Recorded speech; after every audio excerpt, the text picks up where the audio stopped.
মাদাগাস্কারে টানা সরকার বিরোধী বিক্ষোভের পর অবশেষে দেশ ছেড়ে পালিয়েছেন দেশটির প্রেসিডেন্ট আন্দ্রে রাজোয়েলিনা। বিষয়টি নিশ্চিত করেছে বিরোধী দলীয় নেতারা।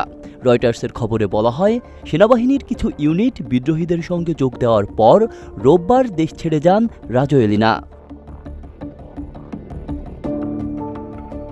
পার্লামেন্টের বিরোধী দলীয় নেতা শীতেনি জানান, প্রেসিডেন্সির কর্মীদের সঙ্গে যোগাযোগ করে তারা নিশ্চিত হয়েছেন যে প্রেসিডেন্ট সত্যিই দেশ ত্যাগ করেছেন।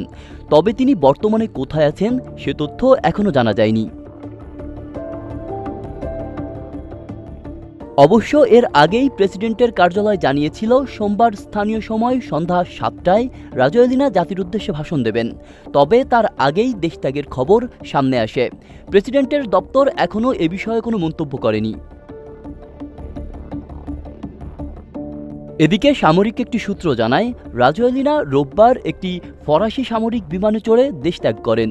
ফরাসি রেডিও RFI দাবি করেছে, ফ্রান্সের প্রেসিডেন্ট ইমানুয়েল ম্যাক্রোর সঙ্গে কোনো একটি চুক্তির ভিত্তিতেই এই দেশত্যাগ ঘটে থাকতে পারে।